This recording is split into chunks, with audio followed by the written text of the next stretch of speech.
Hey, you got those new sticky Dunlops on. Yeah, they're supposed to be pretty cool. They as sticky as they say? That's why I got them. Truth is, I just don't know. Yeah, see what you mean. You know, the bike's fast. It's way faster than I am.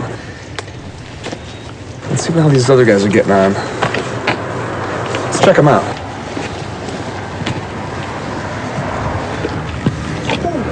Whoa. Oh, whoa.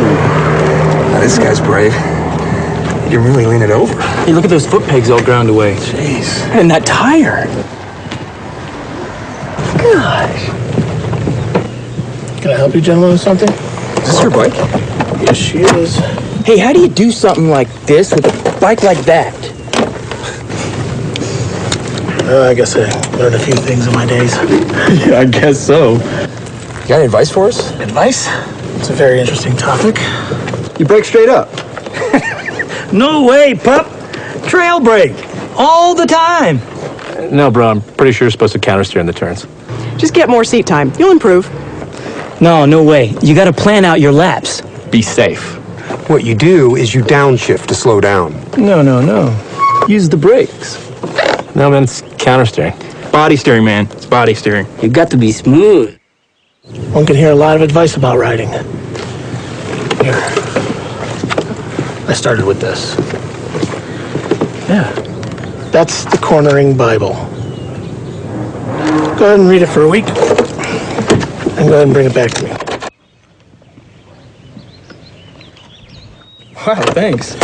No problem. Take it easy, guys. Thanks, you too. Hey, see you around. Hi, I'm Keith Code. We hear lots of advice about how to ride. Some of it's destructive advice, some friendly advice, and some useful tips. Let's see how advice stacks up against the technology of riding.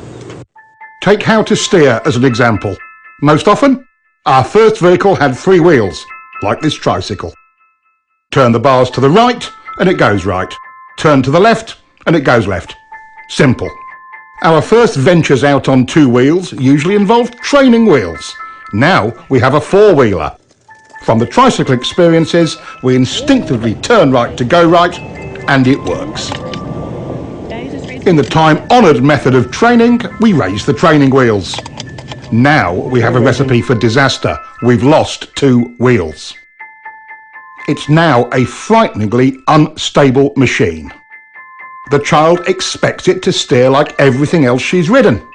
Look what happens though. She steers to the right and the bike tips over to the left, just like all 2-wheeled devices. Just go for it. Even with all the bad advice, out of our sense of survival, we somehow make it work. She has never But balanced do yet. we Lower the training understand wheels. You'll kill the her. underlying technology of it? All 2-wheeled vehicles steer differently to 3- and 4-wheelers. To go right, you apply pressure to the right handlebar. That action initiates the turn. The bike then leans over and the front wheel turns into the turn. It's called counter-steering. That's why training wheels are so confusing at first. It's counter to everything the child has learned. There you go. There you go. Hey, good job. Listen, kid. Steering is simple. You just push down the inside peg, pull the bike in with your knee, push the handlebars down, and lean your body in. Oh, really? I didn't know that. It was false and misleading advice like that led me to invent the no BS or no body steering bike. Let's see if it will help us sort out the facts of steering. I've grafted an extra set of bars on this bike. The whole idea was to take the handlebars out of the equation to discover what so-called body steering really does. The extra throttle on the top bars allows the rider to maintain his speed. Even with massive shifts in body weight without any input through the handlebars, the bike only vaguely changes direction. This would never get you through the corkscrew at Laguna Seca. Foot peg weighting is another myth. Even with his entire body weight on one peg, this bike merely veers off course, and once his course is set, the pressure has even less effect. Good advice doesn't always put the rider in real control and can prevent us from properly being able to do this. A little counter-steering with bar pressure gets the job done and puts the rider in control. Here, we have mounted a simple pointer on the tank to illustrate countersteering. Let's take it for a ride and see what happens.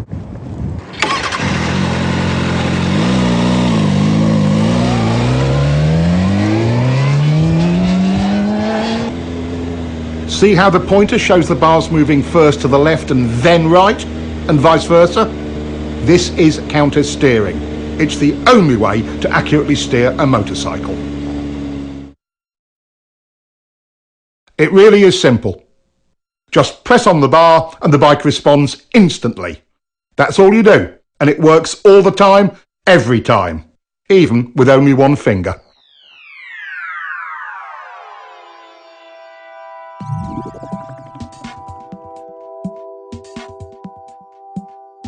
The idea that we lean to steer comes from the fact that when you lean right, you unconsciously pressure the right handlebar, and that counter-steers the bike right. Vice versa for left turns. Lean steering is one of the myths of riding. Some believe body steering works because they can maneuver the bike with their hands off the bars. When we move our weight around on the bike, it actually creates a counter-steering action. Look at the pointer. Some riders are confused about how they steer a bike once they are in a turn. It's exactly the same. To tighten the turn, you press your inside bar. To widen your turn and bring the bike up, you press the outside bar.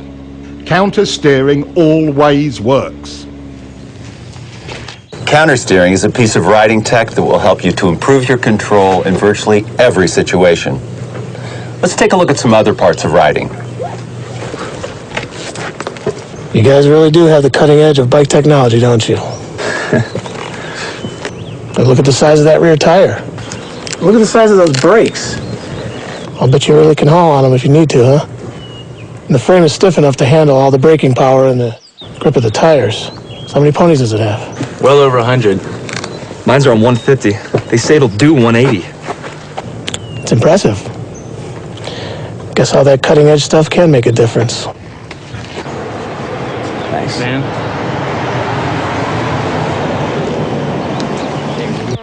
But sometimes the cutting edge cuts the rider. What's needed is the riding technology to match the machine's technology. After over a century of development, motorcycles are truly precision cornering machines. But that doesn't eliminate rider error. What stops most riders from being able to use all of that potential?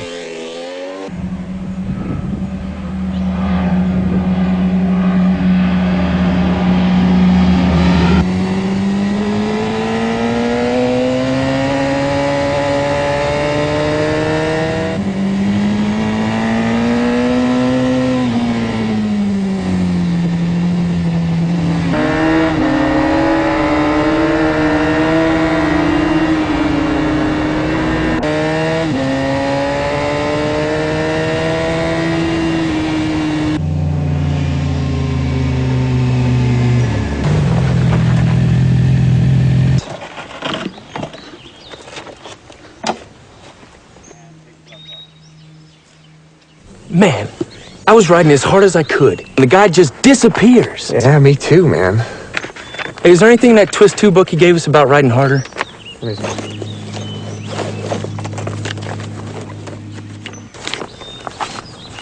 Here we go. To make real improvement, riders can expect to reach a high level of technical skill, but only if they ride at 75% of their limit. Everyone agrees that in some fashion, survival reactions or... Survival reaction? What's that? It's like fear? Yeah. Survival reactions, or SRs, are the ever-present barrier to riders reaching their goals. That's right. Every time I try to up the pace, I get myself into all sorts of problems. It's like I'm afraid to push my limits. But I'm not sure what I'm afraid of. It's me too. It's definitely my personal limit. I describe it more like a mild panic. Oh, let's ride. Let's see if we can get out. Where's my key? Where's my key? What do you mean? I never took it out. It's not here. Look in the bag.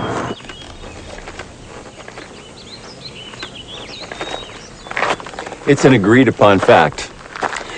Our instinctive survival reactions, our SRs, ruin a rider's hopes of being confident and in control.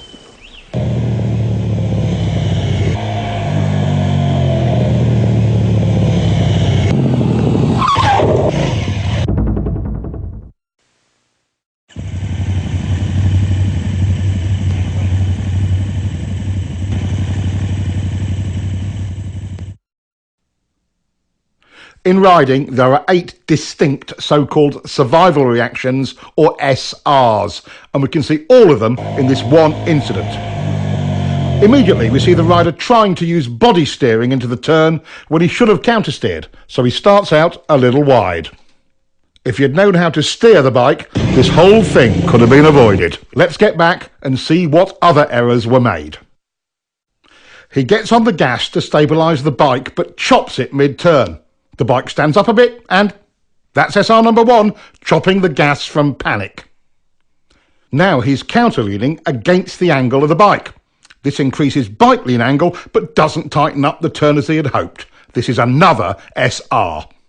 Now the bike is unstable and running wide, so he tightens his grip on the bars, our most common SR. None of this helped. He's running wide and panics. He's looking everywhere but where he should be. Around the turn. This is visual panic. He target locks on the very thing he doesn't want to hit. An SR? You bet. In a panic, we go where we look. He's steering directly towards the log where his attention is locked. SR number 6. With his attention tunnelling down, he cannot steer effectively and becomes frozen on the bars. Yes, SR number 7. He can't turn, so he jumps on the brakes. Our 8th SR. His lazy steering started the whole mess, but when he chopped the throttle off, it got worse. First, let's take a look at throttle control and how it works.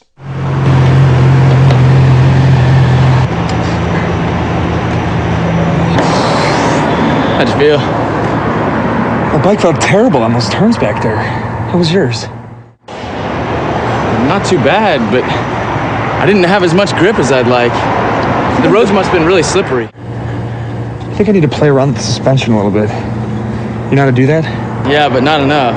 Hey, are there any suspension settings in that twist of the wrist 2 book that guy gave us? Hold on. It says here that understanding the performance specifications of your bike is one step in reducing throttle control survival reactions that detract from your riding. Sounds about right. What does that mean? Considering that most machines in a static or constant speed situation have roughly 50-50 weight distribution, we can begin to calculate the guidelines for correct throttle control through a turn. The fact the rear contact patch is the larger of the two tells the story. Give me more weight, I can handle it. So, once in the corner, our task is to shift 10 to 20% more load to the rear to give it its fair share of load. This we do with the throttle. Technically speaking, we want a slight 0.1 to 0.2 Gs of acceleration to accomplish that. Simply put, in a straight line, it's the force generated by a smooth 5th gear roll-on in the 4 to 6,000 RPM range on pretty much anything over 600cc. That's not much acceleration, but it transfers the weight. Whatever the RPM range, we must maintain the weight transfer by continuing our throttle roll-on. Throttle control rule number 1. Once the throttle is cracked open, it is rolled on evenly, smoothly and continuously throughout the remainder of the turn. This is not just a racing technique. It applies to all corners on all motorcycles.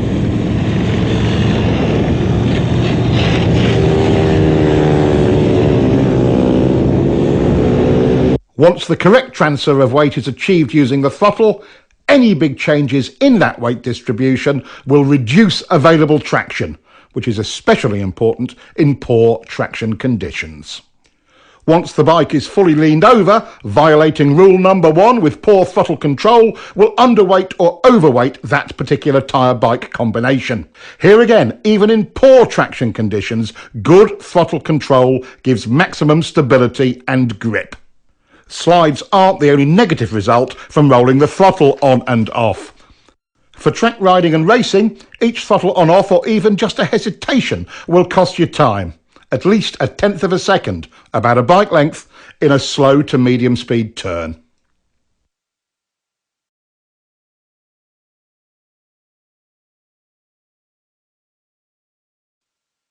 In higher speed turns, the same throttle error will cost you even more. The effects of wind drag are substantial at higher speeds.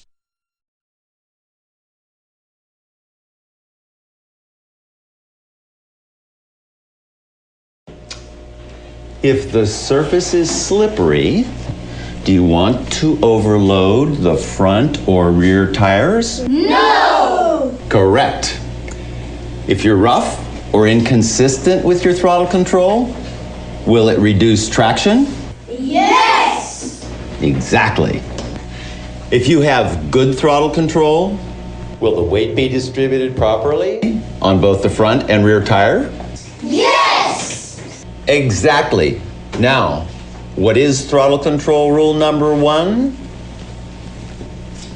Once the throttle is cracked open, it is rolled on evenly, smoothly, and constantly throughout the remainder of the turn.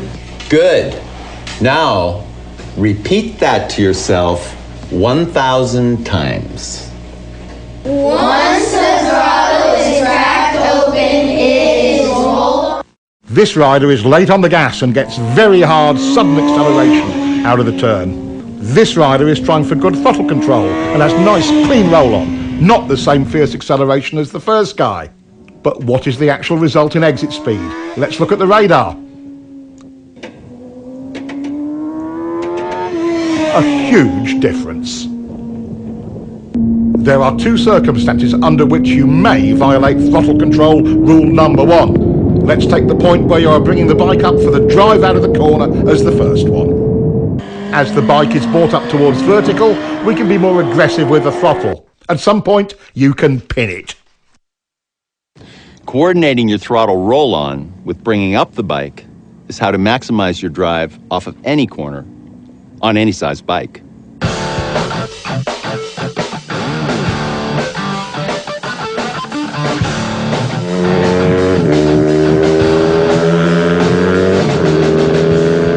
Most riders wait until the bike is nearly upright before they increase the roll-on rate. The skill of it is in accurate timing of the pick-up and roll-on. What difference does it make? Quite a lot. The second exception to throttle control rule number 1 is traction control. Riders can be far more aggressive with mid-corner and exit throttle. Double apex turns are the other exception to the throttle control rule. Since you're actually dealing with 2 turns, it's okay to roll off or stop the roll on between the 2.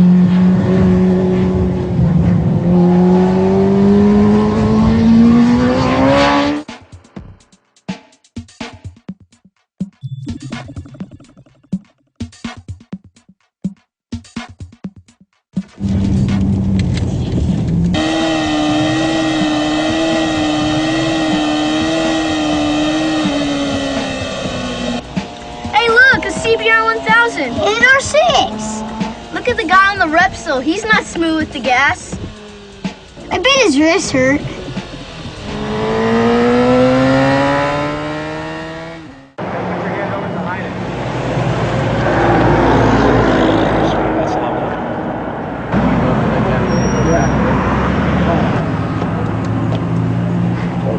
Told ya.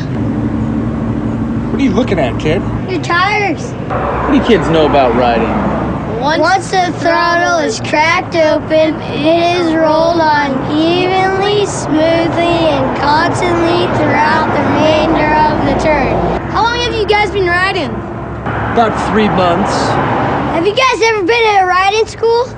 No, but we got this book this guy gave us. Yeah, just keep reading it. Come on, boys. It's time to go.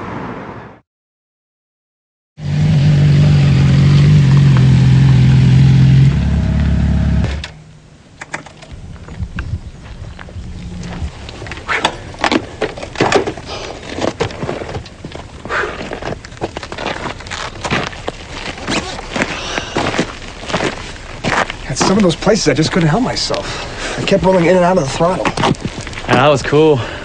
Completely perfect the whole time. Really? That's funny, because I still can't get a continuous roll on. That's SR1. Rolling out of and on and off the throttle when you shouldn't. That's right. Survival reactions. How could I forget that?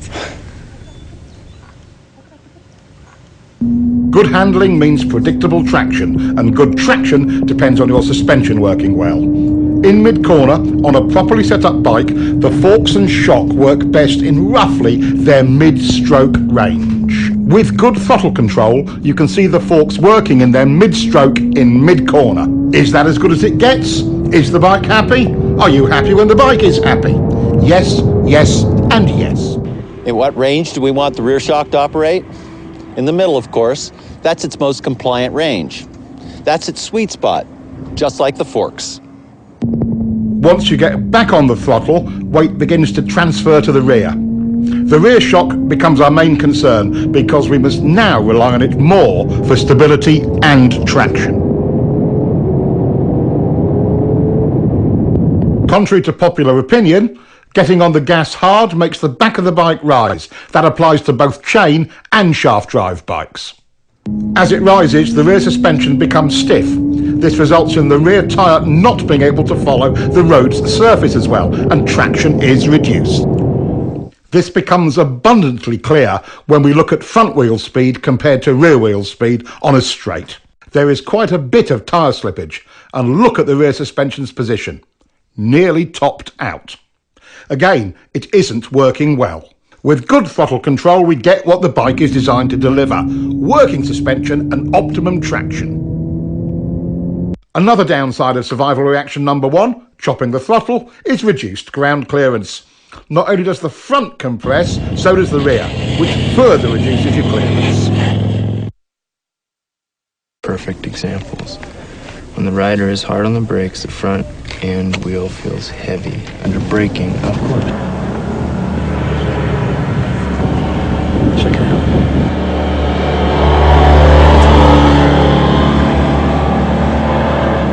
Man, he is smooth. Good throttle control allows the suspension to work properly, and the bike is smooth. Let's see if we can catch him. Our new riders might have grasped the idea of good throttle control, but they certainly haven't mastered it yet.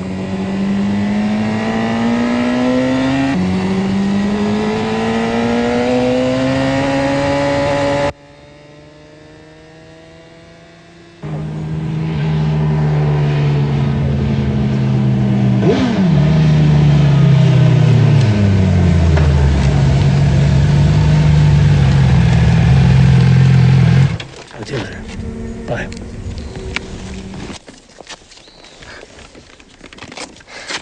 I figured you guys would come this way. Well, we figured out why you're so smooth.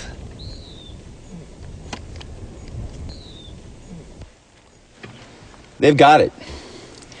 Your forks, shock, and suspension settings create the potential for good handling.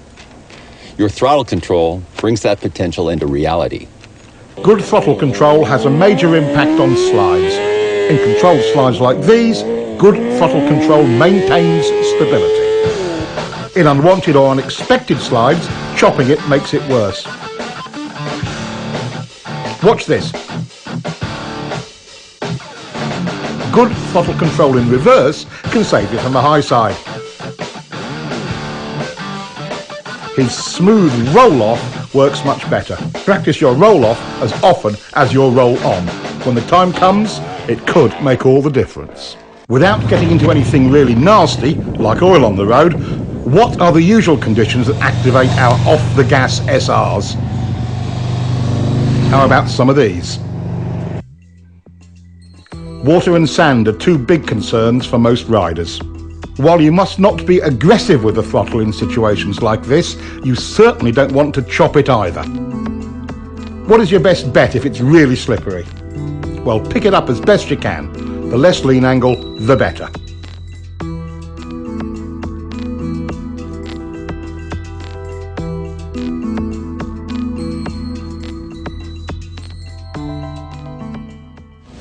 Looks like good throttle control solves many of our rider problems, doesn't it? Yes. There are many factors that affect what line a rider may take through a turn, and we'll explore that later. The point we want to make now is this: no matter what line you take, high, low, middle, whatever, good throttle control is the gauge by which you can judge it. Riders are often confused about why the bike initially stands up and runs wide when they get off the gas mid-turn. Once into your lean and the gas is rolled off, weight transfers to the front of the bike, compressing the forks. That weight goes to the front tyre and spreads out the contact patch. This creates additional drag on the patch to the inside of the centre line of the bike. That drag countersteers the bike upwards and it runs wide. The whole thing can seem confusing, especially as the rider expects to tighten the turn when he rolls off the gas, and he finds the opposite of that happening. A moment later, since the gas is off, the bike slows, leans further over, and finally tightens up the turn. Applying brakes mid-corner creates the same effect. When the weight transfers forward, the result is the same. The bike stands up. A static throttle slows the bike as well. Again, the bike tends to run wide. This effect is even more pronounced at higher speeds and steeper lean angles. Getting on the gas too hard too soon will also send the bike offline, wide.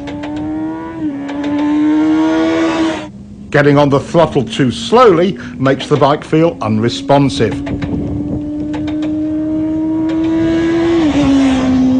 As we see here, with good throttle control, the bike looks and feels stable on its line and leaves the corner faster. Getting the feel for how much throttle the bike wants and needs to be stable and have good traction and hold its line is the art of good throttle control. There are choices in lines, but the good ones follow the throttle control rule. Geez, I'm running wide on the exit almost every time, and I'm following the throttle control rule.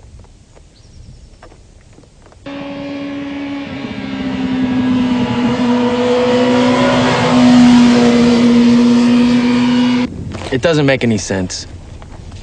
What's that Twist 2 book say? You get on the gas as soon as possible. Well, I'm definitely doing that. But still, coming out, I can't hold my line. Well, yeah, mine's holding a line. It's just unstable at the beginning. I'm not running wide on the exit, but my bike doesn't feel planted till I get to the apex. I don't know what we're doing wrong. Let me take a look.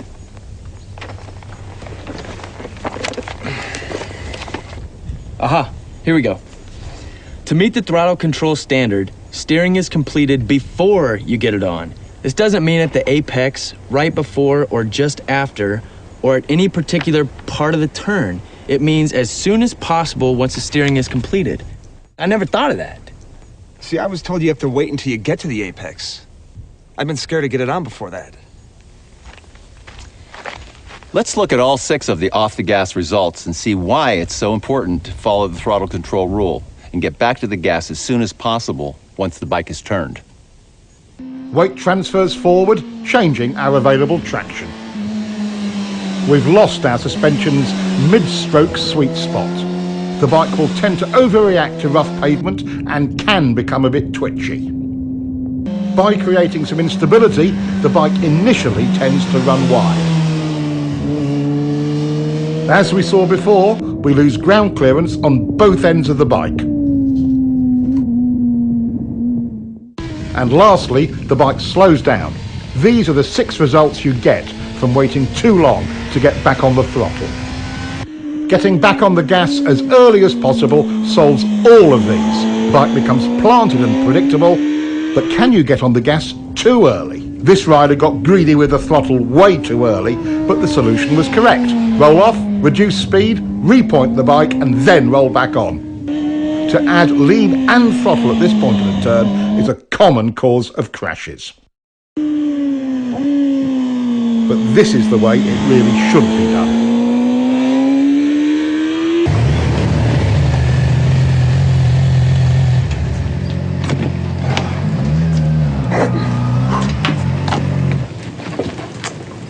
Hey, no more chicken strips. Yeah. I guess we both have a better understanding of throttle control. And we're more confident in the level of grip. Right, throttle control is a secret to getting the most out of your bike. But there's one place you really need to go to see if you have it nailed. The track. I'll see you guys at the track.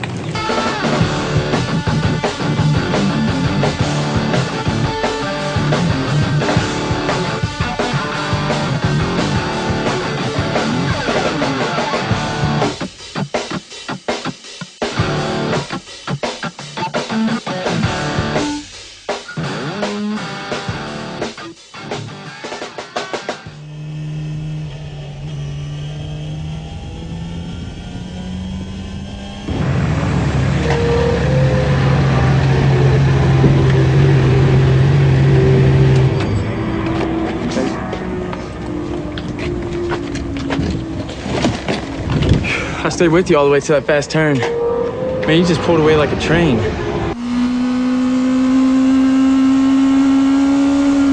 That's because you were charging the turn. Charging turns is a common rider error. Being fearless with the speed and brakes coming in often adversely affects entry and mid-turn throttle. That was a mistake.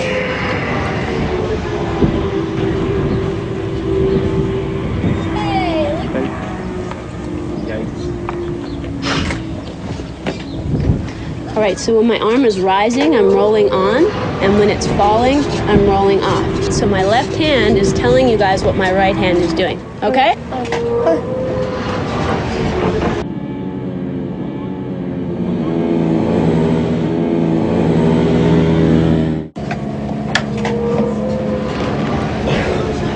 I got it on that first turn. But that double apex.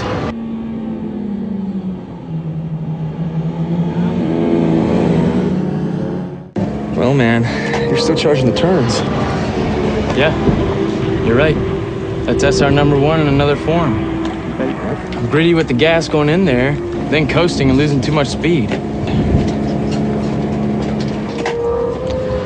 Charging your turns just masks your sense of speed. Let's take a look.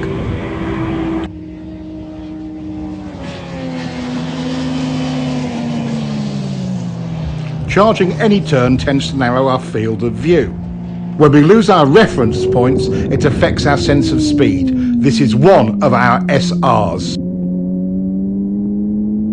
Our new rider is still charging corners and chopping the gas. That will cost him turn entry speed and a clean early roll-on.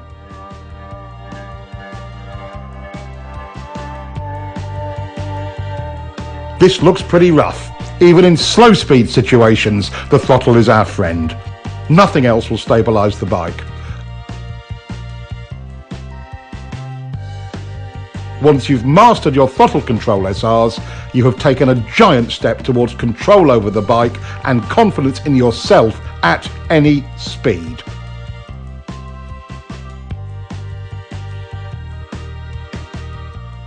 Understanding your bike's needs and wants is important. You don't have to be world champion to see throttle control optimizes your bike's suspension, smooths out rough surfaces, helps you hold your line, and optimizes traction in practically every situation.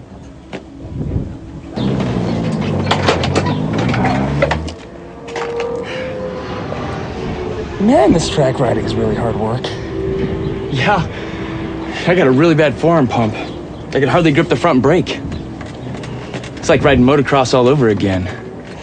We gotta get ourselves down to the gym and work out a little more often. Yeah.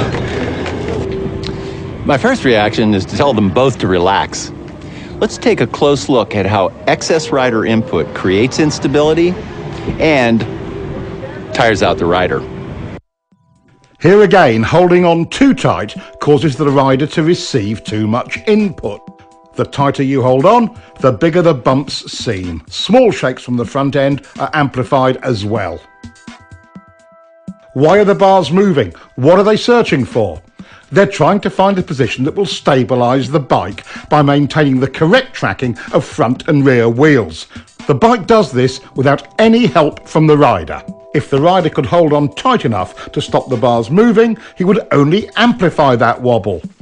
The force he puts into the bars creates resistance and a ploughing effect at the front tyre's contact patch. Now the back of the bike wants to rotate around that resistance and the wobble becomes even worse. Setting a wheelie down crooked is an extreme example of this.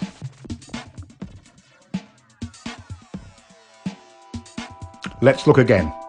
When the front wheel is not in alignment with the bike's direction of travel, there is a huge resistance created at the front contact patch.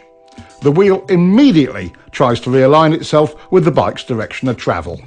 Take a look at the massive deformation in the front tyre as it sets down. When the rubber springs back into alignment, the front end shakes. Look at the difference in front end shake the rider is creating when he is too tight on the bars. Being stable on the bike but loose on the bars reduces bike twitch.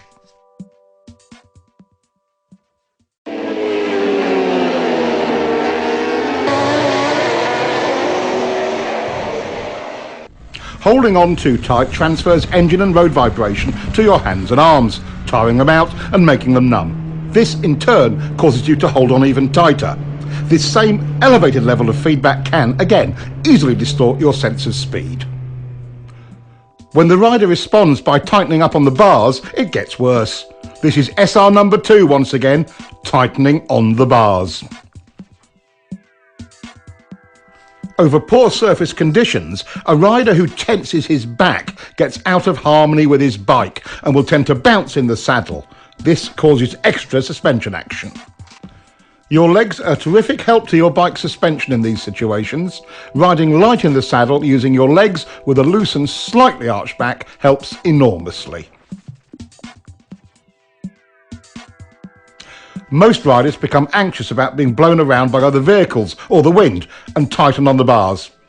As the upper body is buffeted by the wind, the bike is being steered by the wind. Ride loose like this and the wind's effect on the bike is reduced.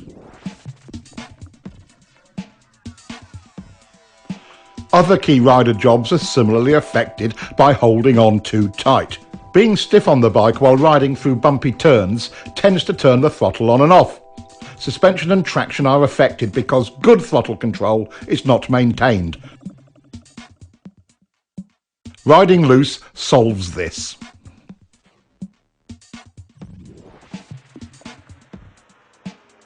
Riding rigidly can shake your helmet and blur your vision. The more you try to brace yourself and hold your head still, the more it shakes. This can even make your neck sore. Limber and loose is smooth. Do you ever find yourself making steering corrections while in the corner? This is another part of survival reaction number 2, gripping the bars too tightly. As the bike runs wide, or feels like it's running wide, survival reaction number 2 kicks in and steering corrections occur.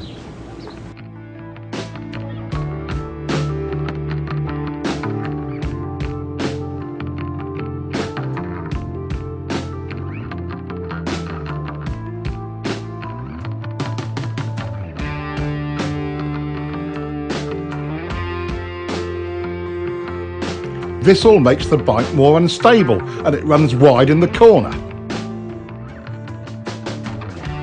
How much actual bar pressure is needed to hold your line? As you can see, with good throttle control, none. Check this out.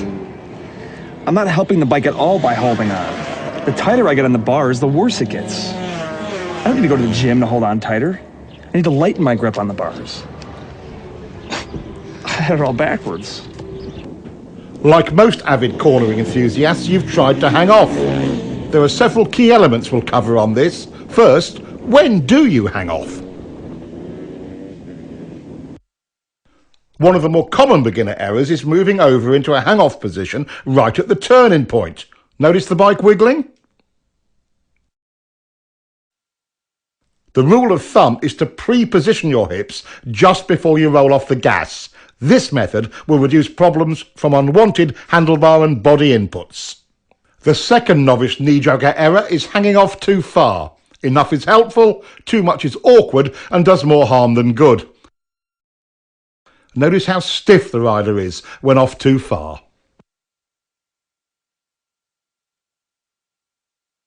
One cheek off the seat is enough. These two simple rules will get you started. Hang off early and not too far. The opposite of hanging off is crossed up. This reduces control, exaggerates lean angle and makes the rider twisted and tight on the bike.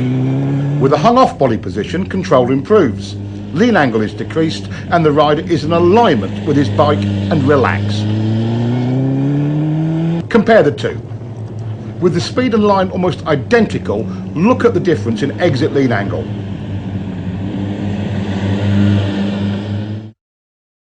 Less lean equals more throttle and better drive. Now let's compare straight up riding with hanging off and see if there is a difference. Here he is riding straight up. Once again, at nearly identical speed and line, there is a measurable difference in lean. Body position on the bike can positively or negatively affect your riding. He could have gotten over sooner for this corner. Getting over before turning, he's smooth as silk entering the turn. Both errors here, moving over while turning, and he's off too far. The problem is compounded when you lose connection with the bike. He's remedied that. Now back up a bit. There he goes. His arms can now be loose and relaxed. When the whole body position and turn entry package is done right, it affords a rider the maximum of control with the absolute minimum of effort. Here's another view of a clean, loose run through a turn. The human machine works this way. When the lower body is unstable, we must rely on our arms and torso for support. Once the lower body is stable, we are at liberty to relax the torso and get great body position.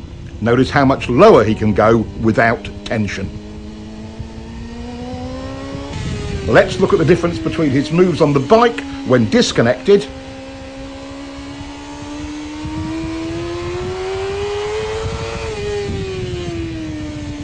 and compare that to locked onto the bike firmly. Much more relaxed and in control. The crossed up riding style looks even worse from on board. Everything about the rider is twisted and unnatural. Head, shoulders, even eye position is strained. One last look at the difference between riding crossed up and stiff on the bike and riding in alignment, well connected and loose.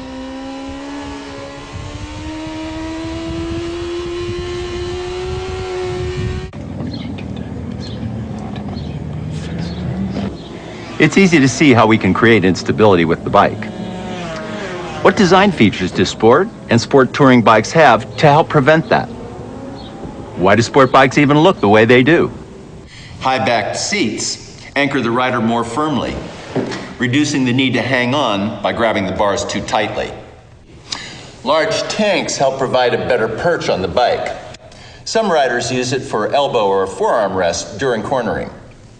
They can also provide a resting place for the upper torso.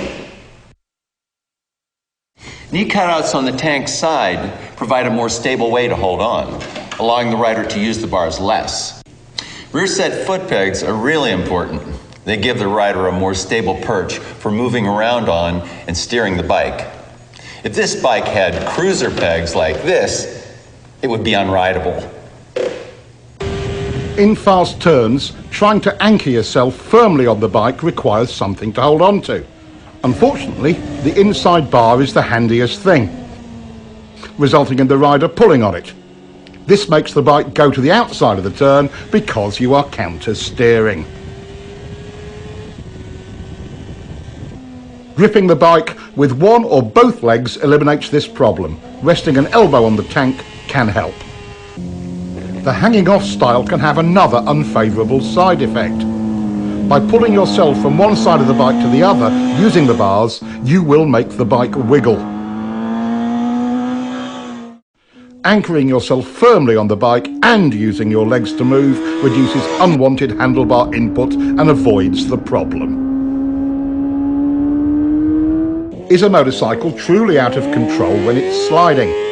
How do you save it when the front or rear tyre gives up traction? Why don't the fast guys always crash when their bikes slide? While wiggles and shakes are distracting, there is a far more dramatic and deadly result from survival reaction number 2. That's being too tight on the bike. This is the stable position for a front wheel during a slide. What would happen if the rider resisted this movement?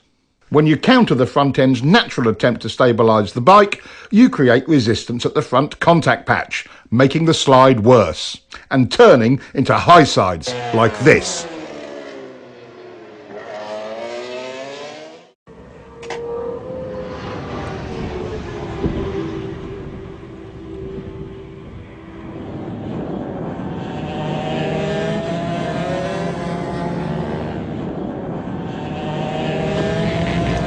My rear tire must have gone off.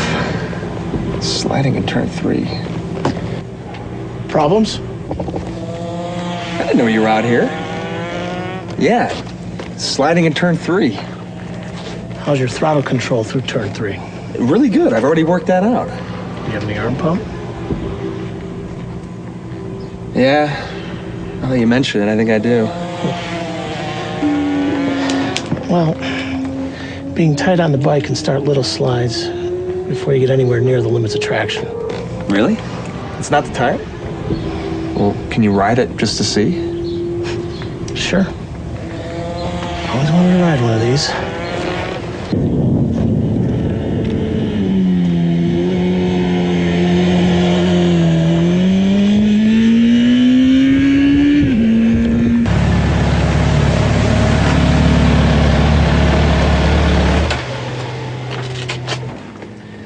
So how was it?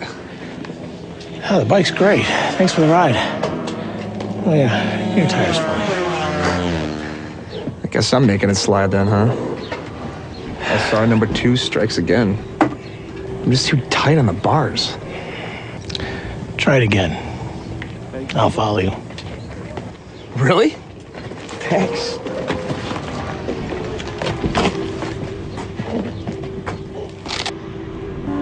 While he may not be really fast yet, our new rider is making real progress.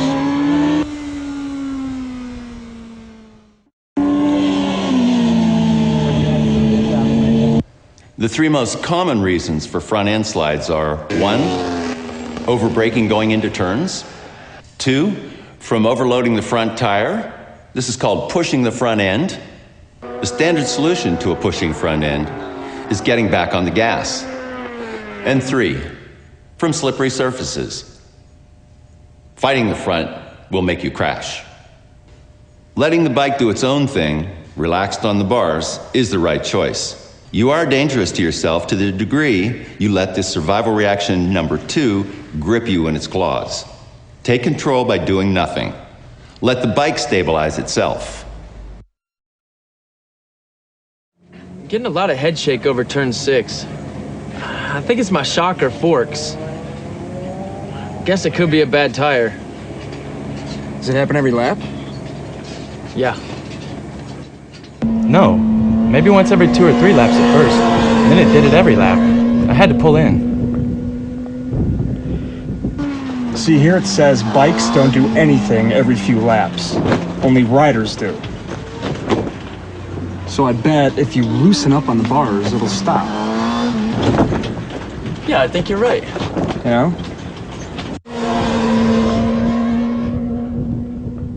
We can contribute to or detract from the bike's inherent stability by understanding its demands and eliminating any unwanted or unneeded inputs.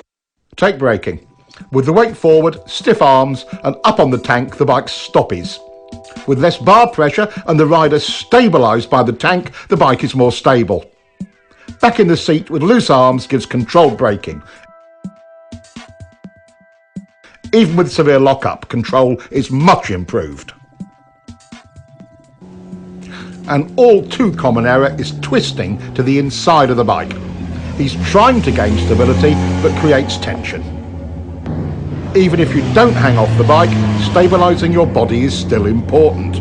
Gripping the tank with one or both of your knees as you go into and through the turn is simple and efficient. The more firmly you anchor yourself, the easier it is to relax your torso and arms. For mid-corner, suspension is set up for a given amount of weight fore and aft. The bike cannot compensate for you moving around on it. As we've covered already, get into your fore and aft position on the seat early and stay there.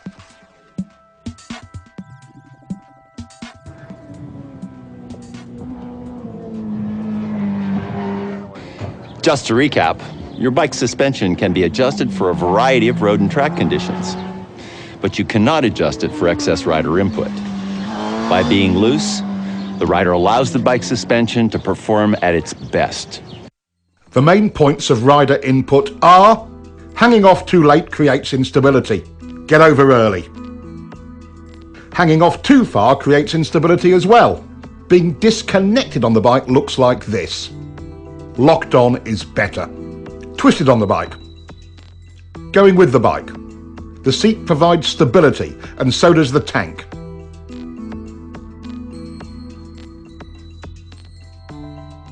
Use your pegs. Riding stiff, riding loose. Using the bars to hold on, using the tank. Tight equals front end shake. Loose is stable. Crossing on the bike, going with it. Tight, it slides. Loose, it recovers. Acceleration head shake, acceleration stability.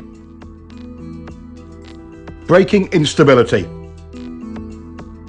Locked on in the seat gives good braking stability. Yep. All those things have happened to me. Yeah, you should just let the bike do the work. I'm causing my own handling problems and making myself tired. Stabilising the bike is the rider's goal in any corner. Throttle error or entering a corner too fast are two of our known enemies in getting that result. But perhaps the most important of all is your line through the turn. Having a poor line through any corner makes the rider's job of stabilising the bike with good throttle control all but impossible. We've already explored counter-steering and know it gives us effective and precise control of the bike's direction. But there are three underlying principles to steering that you must understand. There are three tools we use for executing our line. One, where you begin the turn.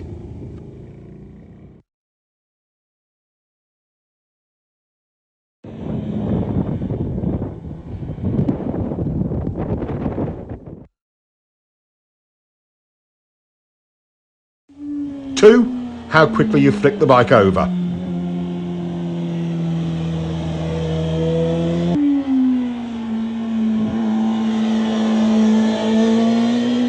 Three, how far you lean it. Let's investigate the first one, where you start the turn, and see how it can affect your cornering.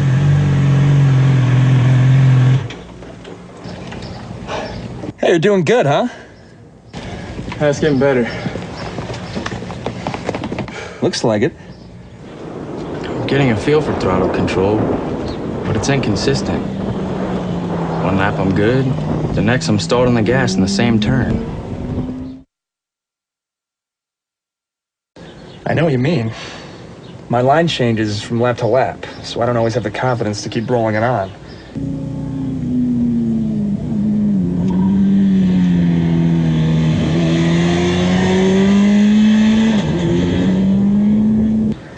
Gets to me. Yeah, that happens to me too. It totally blows my confidence and I'm right back to rolling it off. I hate when that SR happens. Yeah, well, it says here that there are 11 things that are influenced by where you turn into a corner. 11 things. Guess what? Both of our problems are on that list. Really? Yeah. But what is the solution? What can you do to bypass these problems? The answer is too simple. Find and use a good turn-in point. Finding a turn-in marker and using it will give you consistency. It helps you avoid problems like inconsistent lines and throttle errors. How can you find a good line? Once you establish a reference point, the trial and error method will tell you what works and what doesn't. That tar snake on the pavement is a good reference point. He tries a later turn-in, but that chops up his brake release. A little earlier runs him too wide and the throttle goes off and on. Right after it, he carves a clean line and, most importantly, the throttle control is great. Let's look at some cornering theory. What kind of line would allow you to get back on the gas most easily for good throttle control throughout the corner? One that starts here? No. Good. One that starts here? No. All right. How about this one? Starts here? Yes. Good. There are actually 11 ways your turn entry position or your turn-in point affects how you corner. First, let's look at your overall corner speed.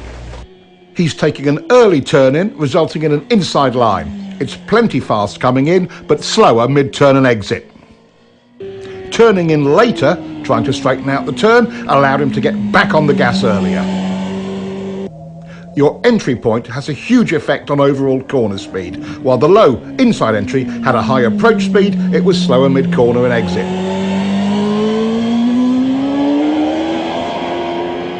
The higher outside turn entry allows him to point the bike more towards the exit. Even before mid-corner, he's back on the gas. Now let's look at how entry point affects braking. Your beginning and ending brake points are both modified by where you start your turn. On the low inside line, you're leaned over longer and brake pressure is critical because it's easy to lock up the front wheel. On the later turn entry, it's easier and safer because more braking is done with less lean angle, and it most often is completed earlier, allowing the rider to get back on the gas. This is a huge difference. If the pavement was slippery, which line would you choose? Finishing the braking earlier or later? Your turn-in point determines that. Let's follow him in on the high line. He ends his braking just as he's flicking it in, and he gets a better drive. By the way, even though it's usually a minor point, downshifting is another thing that is affected by where you turn in.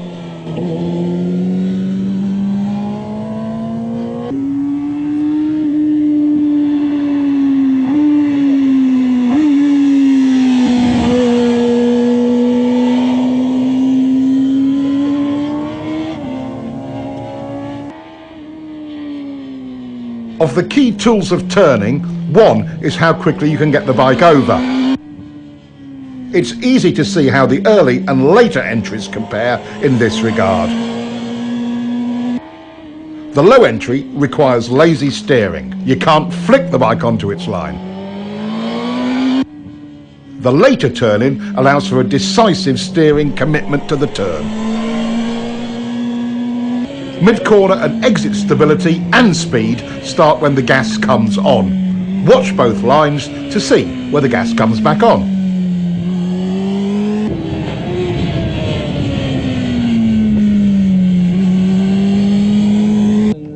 Our later entry rider was able to get back on the gas 37 feet earlier. That's 5 bike lengths. Earlier on the gas means stability through more of the corner. Your turn-in position has an enormous effect on that.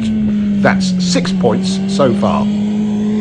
A good drive off the turn is number 7. Low line entry checks your drive because number 8 on the list, lean angle, also comes into play.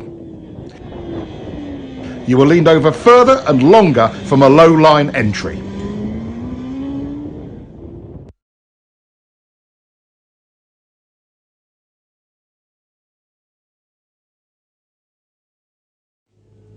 Seeing a line that is taking you too wide does not inspire confidence. Seeing one that points you further up the road does. Number 10 is how much road you have at the widest point of your exit. On the street, the same principle applies. Staying in your lane through the middle and exit of the turn is all easier with a later entry point.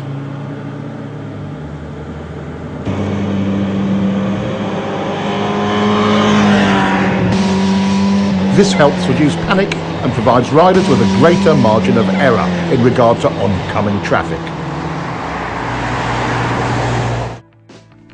The 11th and final aspect that is affected by our turn point is mid-corner lean angle correction.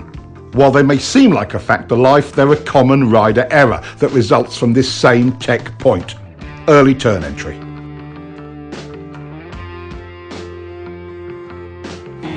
Throttle control rule number 1. The clean, continuous roll-on is always easier once you have established a workable turn point. The single biggest cause of SR number 1, going off the gas when you should be rolling on, is a bad line. We now know all 11 aspects of your riding that are affected by your turning point. Let's quickly review them. 1. Where the brakes go on. 2. Where the brakes go off. 3. Where the throttle comes back on. 4. Where the bike is pointed once fully leaned over. 5. Where will you finish the turn? How wide will you run at the exit?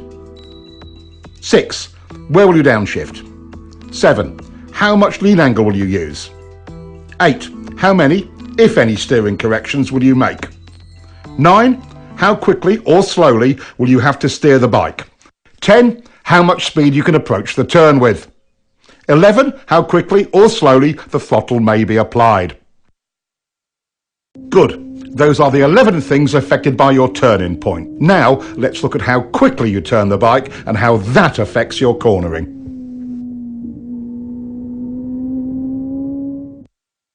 How quickly do you need to turn? Not very quick in this situation. It would be silly to quick flick the bike when you don't need to.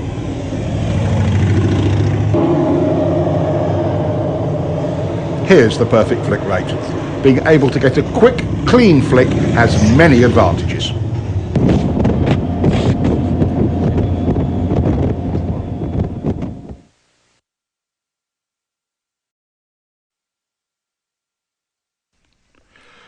How does the rate you flick the bike affect your line in any series of corners, like these S's?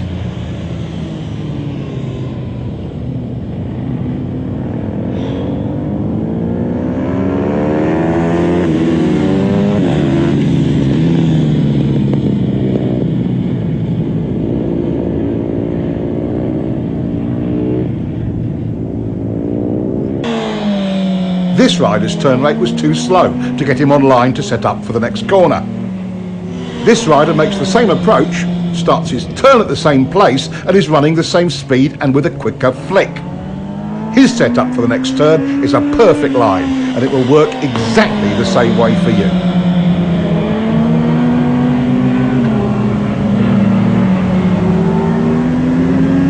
Once you begin your turn, where do the cornering forces start to push you? Outside or wide in the turn. Exactly. If this is your intended line, and you're lazy bringing the bike over, where will you go? Outside or wide in the turn. So, if you flick the bike a little quicker, would it get on that line?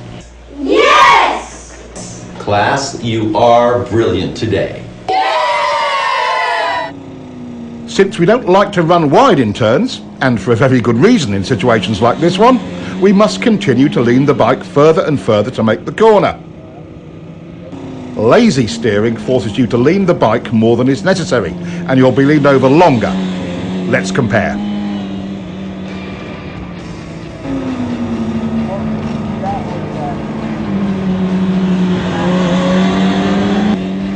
The quicker flick brings the bike onto the desired line. No extra lean needed. Look how much space he has on the outside of the turn. That would come in handy on the street, in an emergency, or on the track for speed.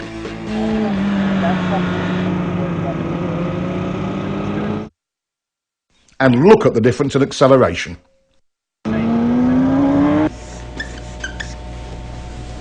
What are the immediate benefits of getting the bike turned quicker? More control. Yes, that's true. But why do we have more control and confidence? Earlier in the gas, better throttle control. And better traction. It's not leaned over as long. More choices on your lines. You get on your line earlier. Less lean angle. I think you've got it.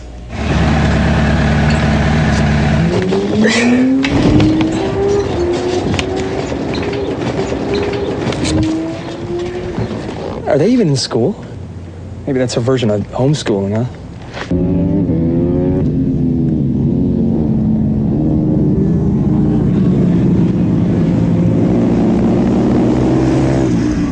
I wish my mom had taken me to the track when I was 10.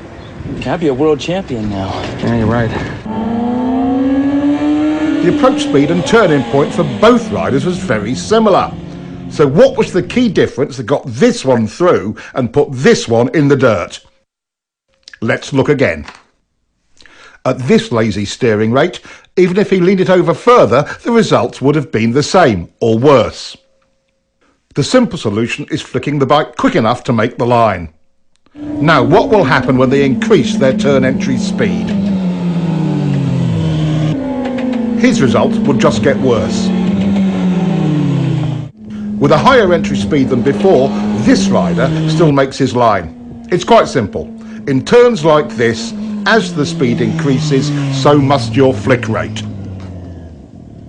The route to confidence with turn entry speed is nothing more or less than faith in your own ability to get the bike turned quick enough.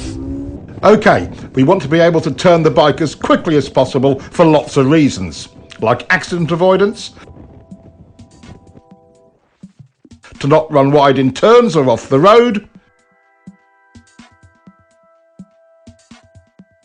avoiding being late on the gas and adding excess lean angle.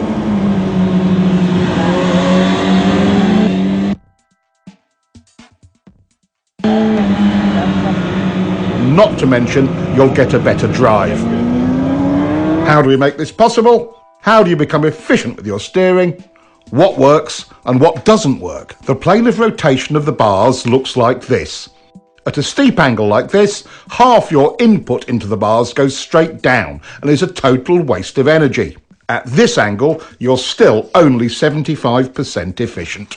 Here, your input is in line with bar rotation and is 100% efficient.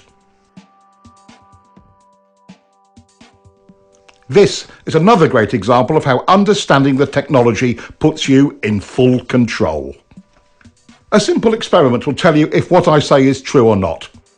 Get forward on the bike and position yourself directly over the bars and try to push the bike down into a lean. A lot of effort, but not much happens. All motorcycles work this same way. It's the horizontal rotation of the bars that gets the job done. A huge part of rider confidence is knowing you can quickly turn when you want to or need to. It's not about the kind of bike you ride, it's all about control. Some say flicking the bike too quickly is dangerous or makes the bike unstable. But done correctly, it is clean, smooth and efficient. Any questions about flicking your bike? When can't you lean the bike over quickly? Okay, let's figure it out. Could you quick flick your bike if the pavement were wet or slippery? No! Could you quick flick on a cold tire or cold pavement? No! Could you quick flick with a handful of front brake? No! Could you quick flick with a tire that was brand new or not scrubbed in? No! You, could you quick flick with totally worn out tires? No! Do you need to quick flick your bike at low speeds? No! Now, do you get the idea? Yes! Our two new riders have come a long way towards understanding how the bike steers and where to turn it. Their confidence to lean the bike more is a direct result of that. Riders who understand this both look and feel in control of their bikes.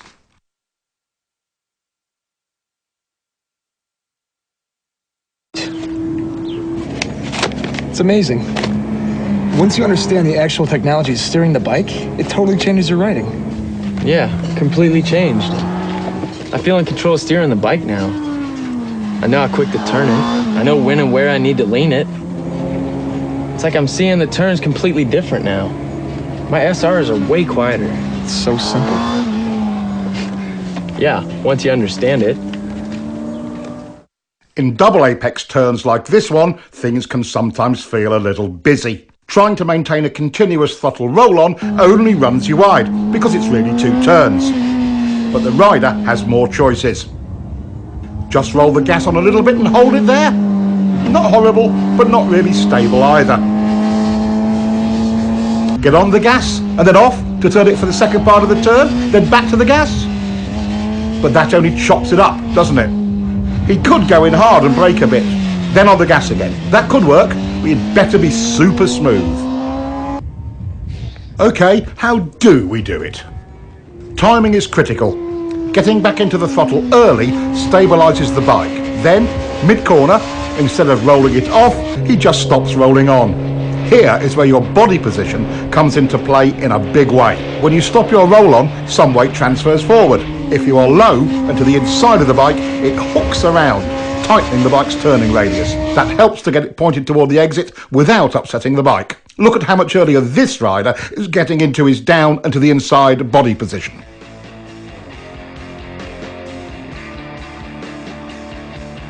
Here we see an average hang-off position.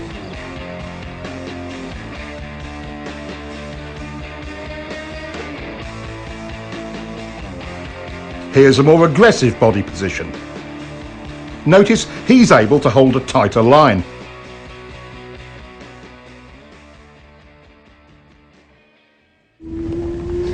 Now that's the hook turn technique and can work in almost any cornering situation. On the road, this technique can be used quite effectively if you find yourself running wide in a turn. Dropping to the inside and down position, plus a smooth roll-off or momentary hesitation, not a chop-off of the gas, tends to tighten the turn for you. And don't forget to look where you want to go. That's way better than the alternative. Here is a technique that can aid you greatly in your efforts to steer your bike accurately. We quite naturally push off or pivot from our trailing foot to produce maximum power and control. With that in mind, using the left leg to generate the power to press on the right bar and vice versa is a logical step. It provides the rider with maximum stability on the bike. Stability equals control and strength. As we lock our lower leg into the bike from the foot peg to the tank, we begin to create lower body stability. The next step is a slight tightening of the thigh muscles. This locks the pelvis in position, which then provides a stable base for the whole torso. With the torso stable, the rider's ability to apply pressure to the bars is vastly improved. We call this pivot steering. You might call it power steering, because once you master it, it feels so easy to steer the bike. Work on your quick turn. It pays huge dividends in control and confidence in any situation on any bike. Now that we know what a turn point is all about, how often do you get it just right? Is it usually too early or too late? Too early. That's right. Riders tend to turn in too early, and there is a reason for it. Would you like to know how to change this part of your riding? Yeah! Going where we look is an unfortunate survival reaction. In fact, it's SR number 5. For example, if this rider looks at the inside of his next turn, he will go there.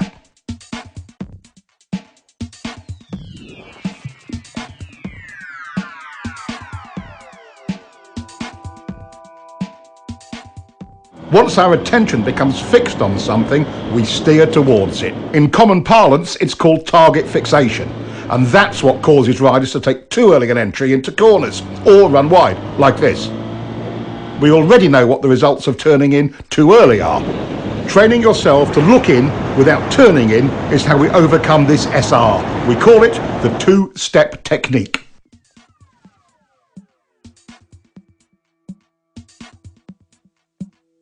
It's also the key to finding a line that doesn't take you in too early, even on unfamiliar roads. Your first step is to estimate a turn-in point on the road ahead. You don't know the road, so you're just establishing a temporary reference point. Step 2 is find your mid-corner position. Where you clip the inside of the turn is your apex. The trick here is looking in to find it without turning the bike in at the same time. Now he looks in, but notice how he is staying wide in the corner. Now, would you be able to see a line from this position? No. Keep looking, but don't turn yet. How about from here?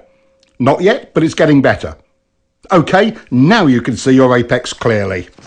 That's exactly where your turn-in point should be. Nothing provides more confidence than knowing you're on a good line, and it does wonders for your throttle control.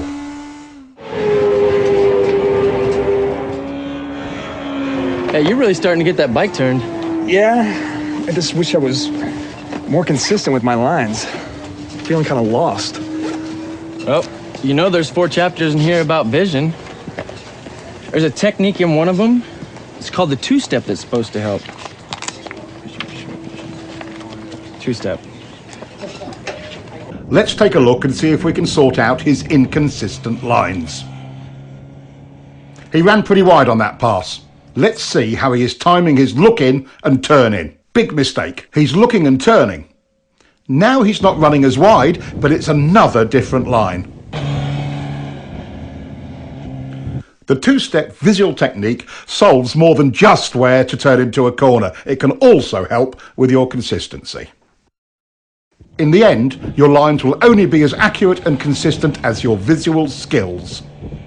Knowing exactly where you want the bike to go before entering, using the two-step technique handles that. Applying the two-step technique allows the rider to gain space and time at the entry of the turn, to apex and pick up his next turn point accurately. Once you truly learn to lead with your head and eyes, you'll be able to enter all corners smoother, more accurately, and, for track riding, usually faster. It's as good as it gets. Using the two-step turn entry technique also helps combat the look-in, go-in early SRs. By training yourself in this technique, you will always be 2 visual steps ahead in every turn entrance.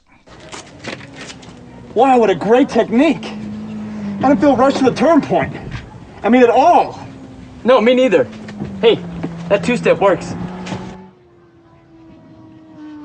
Hard braking can be both confusing and terrifying. No other control action on the bike can produce such dramatic results with so little effort. Most riders' survival reactions run wild under heavy braking.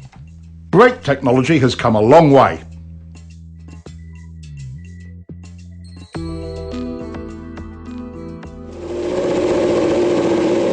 These improvements give riders far more choices on how to brake. But the laws of physics still govern how hard we can use them. Brakes, just like the throttle, are lean angle sensitive. The more lean angle you use, the less you can use either of them. This brings up all kinds of questions about technique. Should I do all my braking straight up?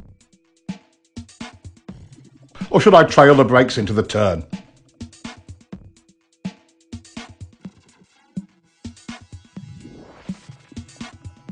Should I brake easy at first and hard at the end, or the other way round?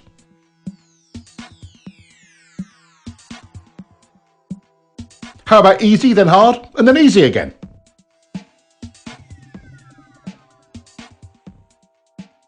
While braking, it's easy to lose sight of the real goal. Getting your turn entry speed perfect is that goal. With that in mind, which brake pressure sequence is best? Turn entry speed errors are easiest to make when you are hard on the brakes towards the end of braking.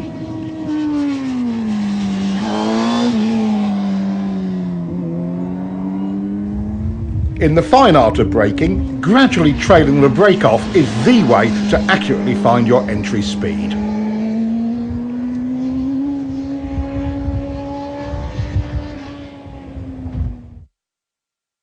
Straight up or trail braking, it's the exact same problem. Maintain control of your entry speed.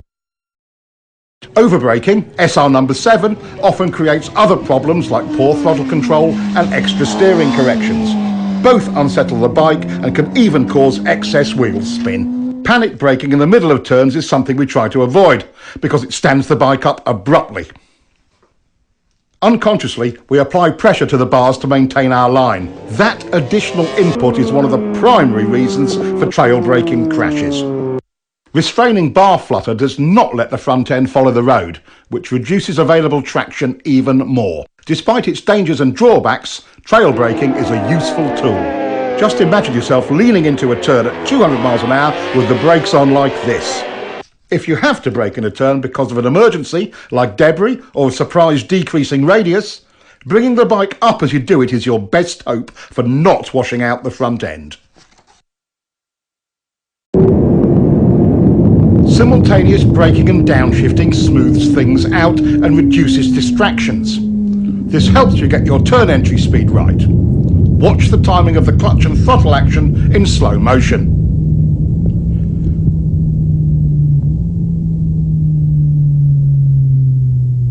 Slipper clutches seem to make this unnecessary, and modern electronics will probably make it an obsolete technique someday.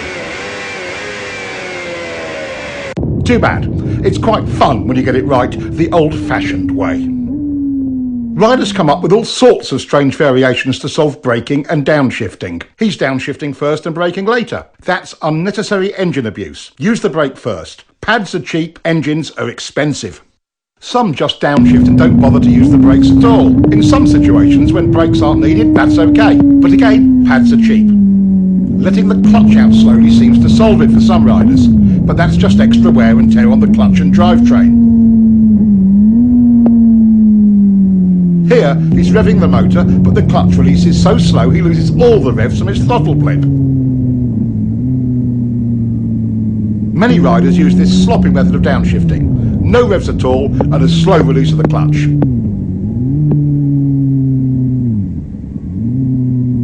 Getting too big a throttle blip over-revs the motor and causes the bike to surge forward with each gear change.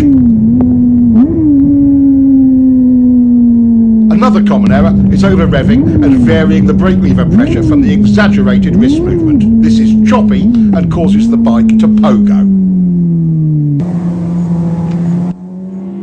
Too early downshifting uses the engine as a brake and over-revs it. Not revving the bike between shifts and inconsistent brake pressure pogos the bike up and down. Here, he's shifting and easing out the clutch slowly. That takes time and attention.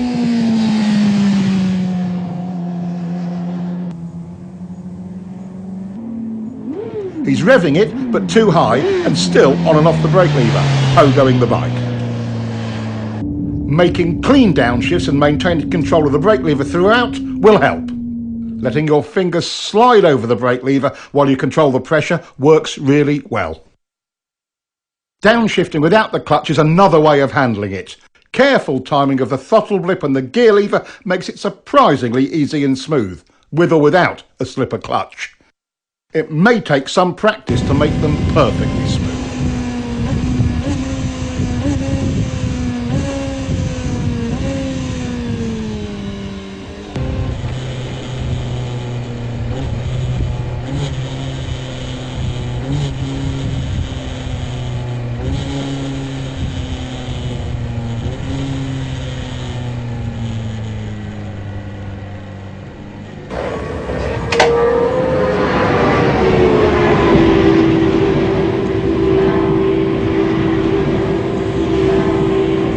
Hey, you guys were looking pretty good out there in the corners. Thanks. You know, we learned a lot from your book. That's great. I'm really glad to hear that. I did notice one thing, though. How do you guys feel about your braking and downshifting? I see. So, clutch in, gas on and off, clutch in, gas on and off, clutch out, clutch in, gas on and off, clutch out, you got it. Clutch in, gas on and off, clutch out. Just a little coordination point, it's really all it is. I can't believe how distracting that used to be. Oh, absolutely. And even after I improved my visual skills, I was still feeling rushed to the turn entries. Well, you know, I guess this is a pretty good example of how little coaching can really help. Oh, man. Traction is the obvious limiting factor on our speed and direction changes. We've explored how throttle control, rider input and surface problems can affect traction. But let's take a closer look. A new rider's perception of traction is a little sketchy. As we gain more experience with traction, our perception improves. There are some classical approaches to understanding traction used by average riders and pros alike. They can give riders a new perspective on tyre grip. It's a classic route to understanding traction. Here's Keith's solution to understanding traction. He calls it the lean and slide bike.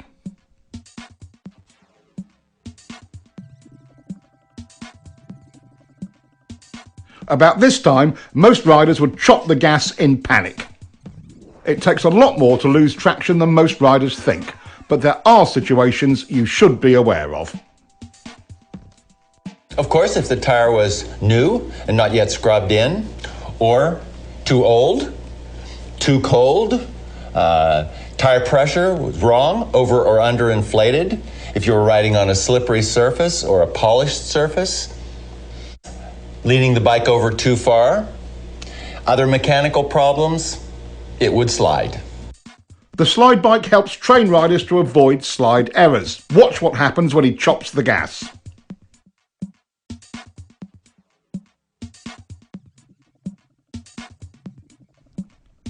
As we've already seen, when rolled off, not chopped, it is far less violent.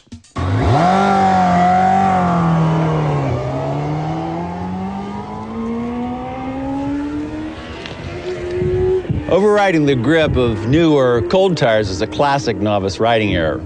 Even at relatively modest lean angles and speed, a cool tire on a cool day can surprise you when you first go out. It doesn't take much to slide. Tire grip and temperature are proportional. A cold tire feels like it has maybe 25% its normal grip. A warm tire on a warm day feels more like 75% or more right away. Don't be a fool. Gradually bring the speed and the temperature up. Never trust the tires. Trust yourself. Learn to bring them up to temperature according to conditions. In generally good conditions, as we have here, modern tyres deliver excellent traction. Good throttle control is the foundation that allows a rider to explore the limits of traction. Even with good throttle control, a small slide can start or get out of hand when the rider is tense. The rider's ability to be comfortable with traction limits depends upon having the key elements of throttle control, rider input and visual skill.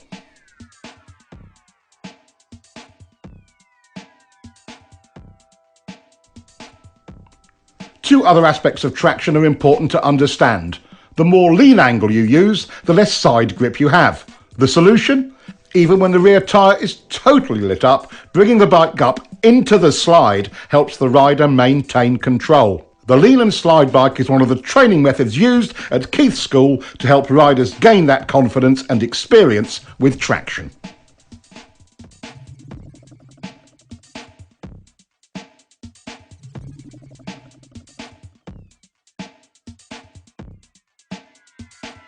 All 7 factors, visual skills, steering, turn points, line, rider input, lean angle and picking up the bike must be under the rider's control for him to be confident with the throttle and with traction.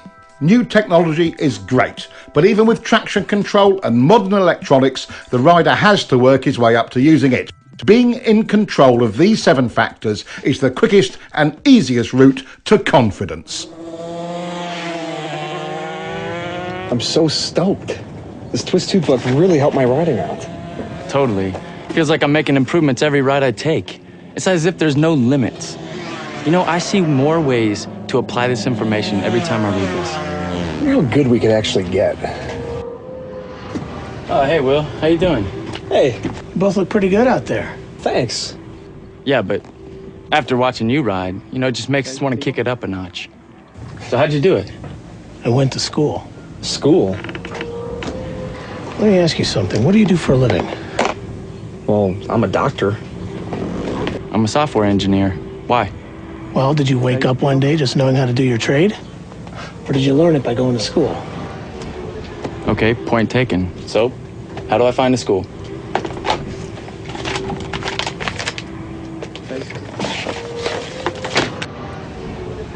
Is this where you went? That is where I went. California Superbike School. Really? Best training you'll ever get. See you, Will. What do you think?